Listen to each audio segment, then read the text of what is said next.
नमस्कार विद्यार्थी मित्रांनो, आजच्या टॉपिकचं नाव आहे आकृतिबंध. व्यवसाय 40. प्रश्न पहिला. या सारणीत गुणाकाराच्या एकक स्थानी कोणता आकृतिबंध येईल? 5 × 5, 55 × 55, 555 × 555 आणि 5555 × 5555. आपण एकक संख्येनं एकक संख्येला गुणतो. मग आता प्रत्येक संख्येच्या एकक स्थानी 5 हाच अंक आहे. मग तो गुण्य असू द्या किंवा गुणक असू द्या.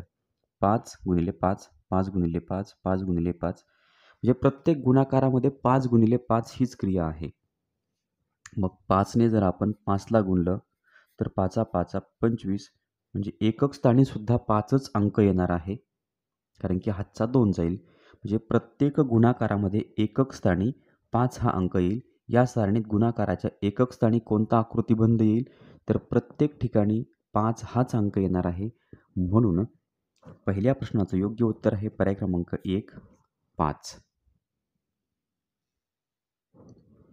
प्रश्न दुसरा. विषम संख्या पाहून एकक स्थानच्या आकृतिबंधात कोणते अंक येतील? आता या सगळ्या विषम संख्या आहेत आणि एकक स्थानच्या अंकात आकृतिबंधातील कोणते अंक येतील?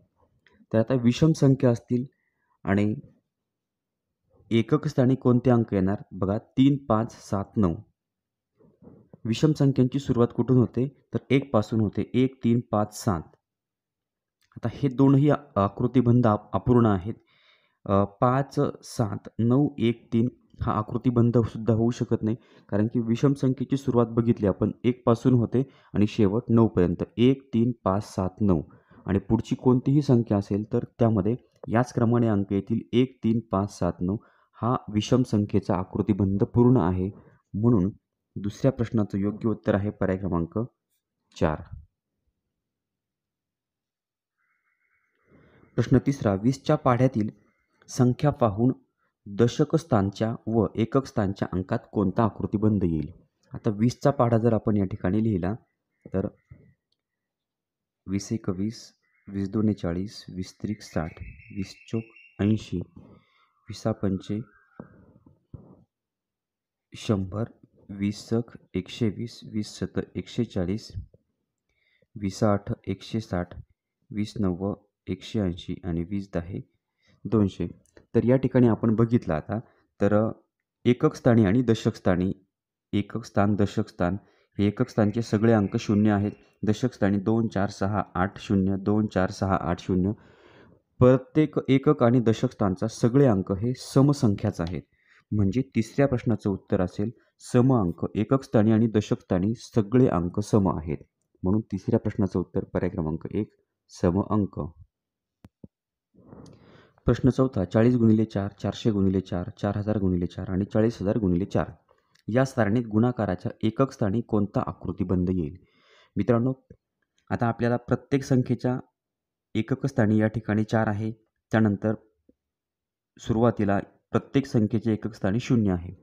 मग आता 4ने जर आपण 0ला गुणलं तर गुणाकार 0च येणार आहे आणि प्रत्येक वेळेला आपल्याला 4ने सुरुवातीला 0लाच गुणावं लागेल. म्हणजे ते एकक स्थान असू द्या, दशक स्थान असू द्या, शतक स्थान किंवा कोणत्या पण स्थानाने आपण गुणाकार करताना पहिल्याने आपल्याला 4ने 0ला गुणावं लागेल. मग 4ने 0ला गुणल्यानंतर गुणाकार किती येणार आहे? तर 0च येणार आहे. तुम्ही हे सगळे गुणाकार करून बघू शकता. तर प्रत्येक गुणाकाराच्या एकक स्थानी 0 हा अंकच येणार आहे. आता 4 × 0 0च येणार आहे. म्हणजे तुम्ही 40 × 4 करून बघा, 400 × 4 तर प्रत्येक वेळेला एकक स्थानचा अंक हा 0 येईल. म्हणून चौथ्या प्रश्नाचं उत्तर पर्याय क्रमांक 2, 0. प्रश्न 5वा. 25च्या पाढ्यातील संख्या पाहून एकक स्थानी येणाऱ्या अंकात कोणता आकृतिबंध येईल? आता आपल्याला 25चा पाढा लिहायचा आहे आणि एकक स्थानी कोणता आकृतिबंध येतोय तो आपण बघणार. 25 × 1 = 25, 25 × 2 = 50, 25 × 3 = 75, 25 × 4 = 100, 25 × 5 = 125, 25 × 6 = 150, 25 × 7 = 175, 25 × 8 = 200, 25 × 9 = 225 आणि 25 × 10 = 250. मित्रांनो, आता या ठिकाणी एकक स्थानचे अंक बघायचे. 5, 0, 5, 0, 5, 0, 5, 0, 5 आणि 0. म्हणजे हा आकृतिबंध काय आला आहे 5050. म्हणून 5व्या प्रश्नाचं उत्तर पर्याय क्रमांक 1 50 असा आकृतिबंध या ठिकाणी आला आहे. प्रश्न 6वा 9चा पाढा वाचून त्या संख्यातील एकक स्थानी कोणता आकृतिबंध येईल. आता आपण या ठिकाणी 9चा पाढा लिहूयात आणि त्याच्या एकक स्थानी कोणता आकृतिबंध येतोय. तर बघा 9 1 9 9 2 18 9 3 27 9 4 36 9 5 45 9 6 54 9 7 63 9 8 72 9 9 81 आणि 9 10 90. तर आता एकक स्थानी कोणता आकृतिबंध आला आहे तर 9 8 7 6 5 4 3 2 1 आणि 0 हा आकृतिबंध आला आहे. म्हणजे 6व्या प्रश्नाचं उत्तर पर्याय क्रमांक 3 9 8 7 6 5 4 3 2 1 0.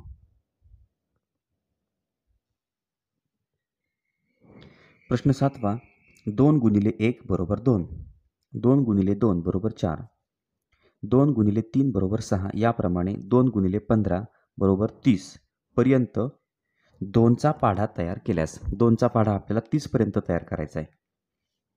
पाढ्यातील एकक स्थानच्या अंकातून खालीलपैकी कोणता आकृतिबंध मिळेल. मित्रांनो 2चा पाढा तयार करायचा आहे असं आपल्याला 30 पर्यंत करायचं आहे. बे 1 बे बे 10 20 असं बे 30 60 असं आपल्याला 30 पर्यंत करायचं आहे.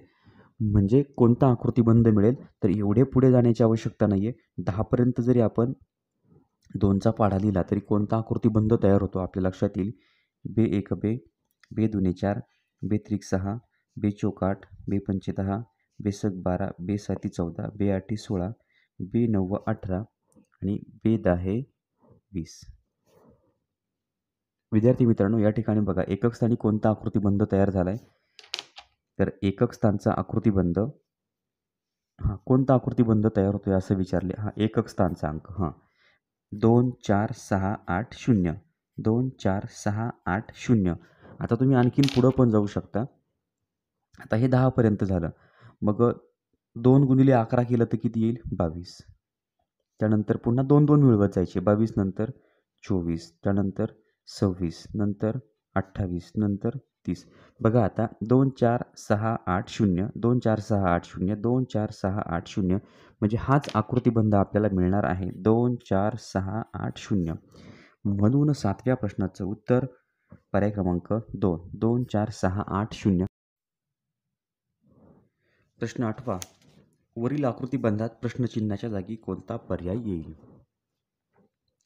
विद्यार्थी मित्रांनो हा जो आकृतिबंध आहे या ठिकाणी या सर्व ज्या रेषा आहेत आणि त्या रेषेच्या टोकाला जो भरीव गोल आहे सुरुवातीला सुरुवातीच्या चौकोनामध्ये या रेषा खालच्या बाजूला आहेत. नंतर त्या रेषा डाव्या बाजूला गेल्यात. नंतर त्या वरच्या बाजूला गेल्यात आणि नंतर त्या उजव्या बाजूला येतील. म्हणजे खाली त्यानंतर डाव्या बाजूला नंतर वरच्या बाजूला आणि नंतर उजव्या बाजूला या सगळ्या रेषा येतील. तर असे पर्याय आपल्याला कुठं दिसत आहेत तर 1 2 आणि 4 असे पर्याय 3 पर्याय आहेत. पण तर या ठिकाणी सगळ्यात महत्त्वाचं समजून घ्यायचं आहे की सुरुवातीला या ठिकाणी पहिली जी रेष आहे तर ती बारीक आहे. मग दुसऱ्या आकृतिबंधामध्ये किंवा दुसऱ्या आकृतीमध्ये ती बारीक रेष या ठिकाणी खाली आली बरोबर. त्यानंतर तिसऱ्यामध्ये त्या ठिकाणी ती पुन्हा उजव्या बाजूला आली आणि मोठ्या रेषेचा जर विचार केला तर मोठी रेष या ठिकाणी आहे उजव्या बाजूला. ती नंतर वरती गेली त्यानंतर ती डाव्या बाजूला आली आणि मग पर्याय क्रमांक 4मध्ये जर आपण या ठिकाणी बघितलं तर ती खालच्या बाजूला यायला पाहिजे. ही जी मोठी रेष आहे ती खालच्या बाजूला यायला पाहिजे. म्हणजे असं कुठं दिसतंय तर मोठी रेष खालच्या बाजूला आहे असं फक्त पर्याय क्रमांक 2मध्ये दिसतंय. हे आपलं या ठिकाणी योग्य उत्तर आहे.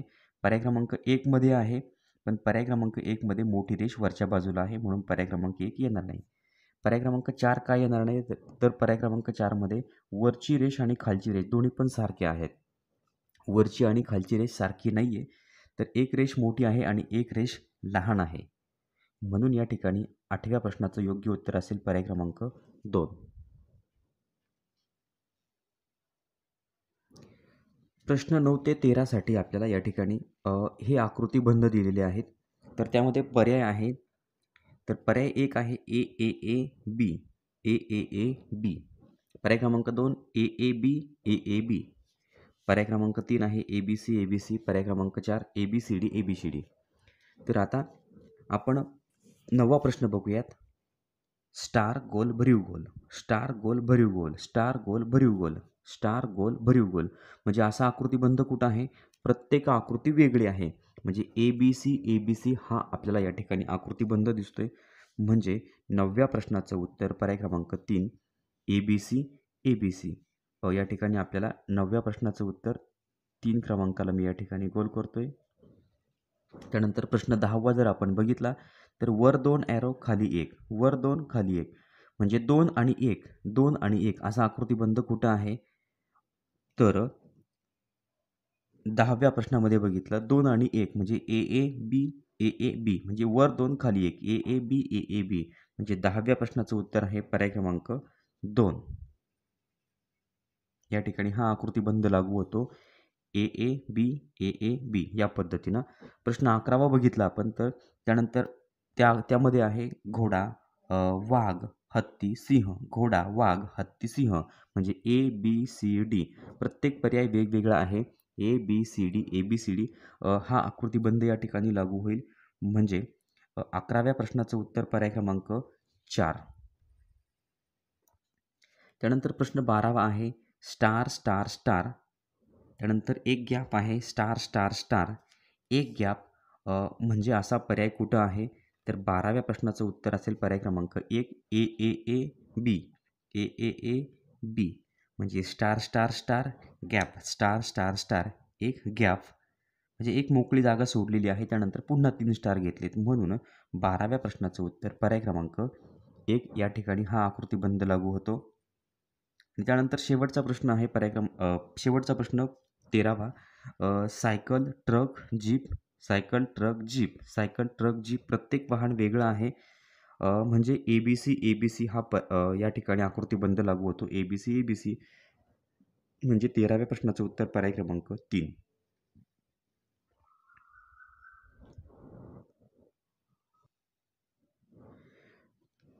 खालील प्रश्नात दिलेल्या आकृतिबंधाचे निरीक्षण करून प्रश्नचिन्हाच्या जागी येणारा आकृतिबंध पूर्ण करणारा योग्य पर्याय निवडा. तर आता प्रश्न आकृती 1 मध्ये उभी एक रेषा आहे. त्यानंतर उभी एक आडवी एक रेषा, 2 रेषा झाल्या. आकृती 3 मध्ये 3 रेषा, नंतर 4, नंतर 5 आणि नंतर या ठिकाणी 6 रेषा यायला पाहिजे. म्हणजे एक उभी रेष झाली की एक आडवी रेष. मग आता त्या प्रश्नचिन्हाच्या अगोदरच्या आकृतीमध्ये उभ्या 3 रेषा आहेत. मग आडव्या पण आणि आडव्या 2 आहेत. मग आडव्या पण 3 झाल्या पाहिजे. म्हणजे उभ्या 3 आणि आडव्या 3. 3 आणि 3 6 रेषा पाहिजेत. आणि 6 रेषा अशा कुठे आहेत? उभ्या 3 आणि आडव्या 3. तर पर्याय क्रमांक 2 मध्ये 1 2 म्हणजे पहिल्या आकृतीमध्ये 1 रेषा, नंतर 2 रेषा, 3 रेषा, 4 रेषा, 5 रेषा. या ठिकाणी 6 रेषा असल्या पाहिजे. उभ्या 3 आणि आडव्या 3. म्हणून 14व्या प्रश्नाचं उत्तर पर्याय क्रमांक 2. प्रश्न 15वा. या ठिकाणी आपल्याला संख्या दिल्या आहेत 14, 19, 25, 32, 40. प्रश्नचिन्ह 59 आणि 70. मित्रांनो आता हा प्रश्न कसा सोडवायचा आहे? तर 14 आणि 19 मध्ये या ठिकाणी आपल्याला 5चा फरक दिसतोय. या 2 संख्यांमध्ये आहे 5चा फरक. 19 आणि 25 यामध्ये आहे 6चा फरक. 25 आणि 32 मध्ये आहे 7चा फरक. 32 आणि 40 मध्ये आहे 8चा फरक. मग आता 40 आणि पुढच्या संख्येमध्ये 9चा फरक असला पाहिजे. मग या ठिकाणी आपल्याला कोणती संख्या घ्यावी लागेल? तर आपल्याला 49 घ्यावे लागतील. म्हणजे पर्याय क्रमांक 3 घ्यावा लागेल. मग आता या ठिकाणी आपण जर 49 लिहिले तर 40 आणि 49 मध्ये बरोबर 9चा फरक होईल. 49 आणि 59 मध्ये 10चा फरक आणि 59 आणि 70 मध्ये बरोबर 11चा फरक होतो. म्हणून 15व्या प्रश्नाचं उत्तर पर्याय क्रमांक 3 49. प्रश्न 16 28 38 49 62 प्रश्नचिन्ह 77 91 आणि 101. आता मित्रांनो या प्रश्नामध्ये जर व्यवस्थित बघितलं तर आपल्या एक गोष्ट लक्षात येईल की यामध्ये सुद्धा एक विशिष्ट आकृतिबंध आहे. तर सुरुवातीला 8 आणि 2 किती होतात? ह्या 2 अंकांची बेरीज करा. 8 आणि 2 झाले 10. मग यांची बेरीज तेवढा या ठिकाणी फरक आहे 10चा फरक. त्यानंतर पुढची संख्या आहे 38. 38 म्हणजे 8 आणि 3. 8 आणि 3 किती झाले? 11. म्हणजे 38 आणि 11 49. त्यानंतर 9ची आणि 4ची बेरीज करा. 9 आणि 4 13. म्हणजे 49 त्यानंतर 59, 60, 61, 62 4 म्हणजे या ठिकाणी 13चा फरक आहे. म्हणजे या दोन अंकांची बेरीज म्हणजे त्यातला पुढच्या संख्येतला फरक. मग आता 6 आणि 2 किती झाले 8.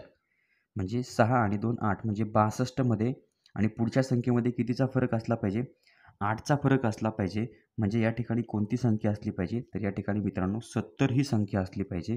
मग या ठिकाणी आपण 70 घेतले तर 62 आणि 8 झाले 70. मग आता 70 म्हणजे या ठिकाणी 7 आणि 0 7 आणि 0ची बेरीज किती होते या ठिकाणी 8चा फरक 7 आणि 0ची बेरीज 7च होते. म्हणून पुढच्या संख्येत 7चाच फरक असला पाहिजे. म्हणजे 70 म्हणजे पुढची संख्या 77 आली बरोबर 7चा फरक. आता या ठिकाणी 7 आणि 7 दोघांची बेरीज झाली 14. म्हणजे 77 नंतर पुढची येणारी संख्या त्यांच्यामध्ये 14चा फरक असला पाहिजे बरोबर 91 आले. 77 आणि 91 मध्ये या ठिकाणी 14चा फरक आहे. त्यानंतर 91 म्हणजे 9 आणि 1 9 आणि 1 10 म्हणजे 91 आणि पुढच्या संख्येमध्ये 10चा फरक असला पाहिजे. 91 आणि 10 101 या ठिकाणी बरोबर 10चा फरक. म्हणून 16व्या प्रश्नाचं उत्तर पर्याय क्रमांक 1 70. प्रश्न 17 मित्रांनो या ठिकाणी आपल्याला घड्याळ दिलेत. पहिल्या घड्याळामध्ये 1 वाजले, दुसऱ्या घड्याळात 11, तिसऱ्या घड्याळात 9, नंतर प्रश्नचिन्ह आहे, नंतर 5 आणि नंतर 3. आता आपल्याला हा गणित विषयातला शेवटचा टॉपिक आहे. हा टॉपिक संपल्यानंतर बुद्धिमत्तेकडे जायचं आहे आणि बुद्धिमत्तेच्याच अँगलने हा प्रश्न या ठिकाणी आकृतिबंध हा टॉपिक आहे. तर या ठिकाणी पहिल्यांदा 1 वाजलेत नंतर 11 वाजले. म्हणजे खरं तर 11 नंतर 1 वाजतो पण या ठिकाणी 1 अगोदर 1 दिला आहे त्यानंतर घड्याळ उलट चाललं आहे. म्हणजे हे जे वाजलेले आहेत ना प्रत्येक घड्याळामध्ये जेवढे वाजले ते उलट क्रमाने म्हणजे ज्याला आपण प्रतिघटिवत म्हणतो. घड्याळाच्या काट्याच्या फिरण्याच्या विरुद्ध दिशेने 2-2 तास मागे सरकलेत. म्हणजे सुरुवातीला 1 वाजले, 1च्या पाठीमागे 2 म्हणजे 11 वाजले. 11च्या पाठीमागे 2 तास गेलो आपण तर 9 वाजले. 9च्या पाठीमागे आणखीन 2 तास गेलो तर या ठिकाणी मित्रांनो 7 वाजायला पाहिजे. 9च्या पाठीमागे 2 म्हणजे 7 वाजायला पाहिजे.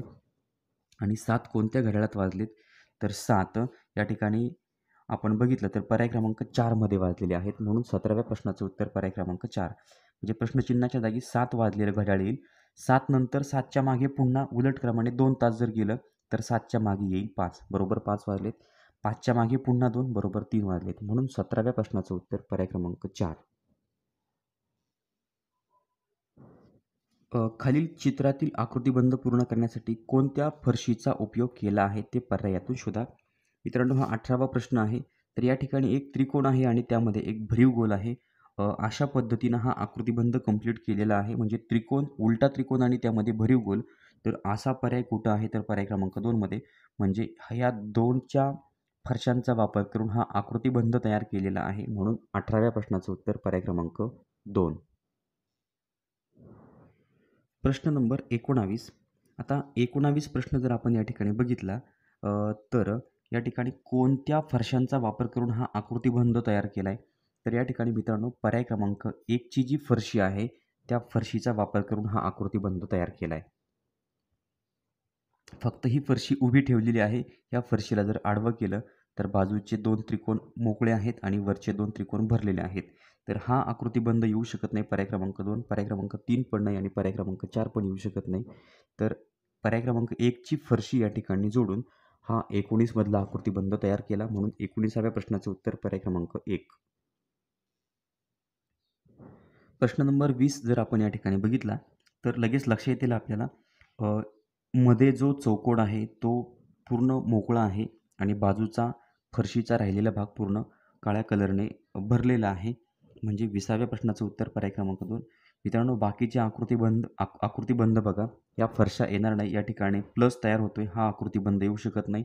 त्यानंतर मध्ये एक चौकोन भरीव चौकोन आहे असा आकृतिबंध पण नाही आहे आणि बाजूचे फक्त 2-2 त्रिकोणच चौकोनातले 2-2 त्रिकोणच भरलेले आहेत असा आकृतिबंधसुद्धा येऊ शकत नाही. तर पर्याय क्रमांक 2 ही फरशी वापरून पर्याय क्रमांक प्रश्न नंबर 20 मधला आकृतिबंध तयार केला. म्हणून 20व्या प्रश्नाचं उत्तर पर्याय क्रमांक 2. प्रश्न 21 आणि हा शेवटचा गणितातला हा शेवटचा प्रश्न आहे. इयत्ता 4थी मंथन गणित सगळे स्वाध्याय आपण घेतलेत आणि हा शेवटच्या स्वाध्यायामधला हा शेवटचा प्रश्न आहे. प्रश्न नंबर 21. तर या ठिकाणी कोणती फरशी वापरून हा आकृतिबंध तयार झाला आहे तर आपण लगेच सांगू शकतो पर्याय क्रमांक 4. पर्याय क्रमांक 1 मध्ये वेगळी डिझाईन आहे, 2 मध्ये पण वेगळी आहे, 3 मध्ये पण वेगळी आहे. पण पर्याय क्रमांक 4 मध्ये ही डिझाईन वापरून ही फरशी वापरून हा आकृतिबंध तयार केला आहे. म्हणून 21व्या प्रश्नाचं उत्तर पर्याय क्रमांक 4. विद्यार्थी मित्रांनो, या पद्धतीनं आपण इयत्ता 4थी मंथन गणित गणित विषयातलं सगळे स्वाध्याय आपण 40 स्वाध्याय कंप्लीट केलेले आहेत. चॅनलवर नवीन असाल तर चॅनल सबस्क्राईब करा. यानंतर मी आपले बुद्धिमत्तेचे स्वाध्यायसुद्धा घेणार आहेत. चॅनलवर नवीन असाल तर चॅनल सबस्क्राईब करा. व्हिडिओ आवडला तर लाईक करा, कमेंट करून कळवा. आपल्या मित्रांना शेअर करायला विसरू नका. धन्यवाद.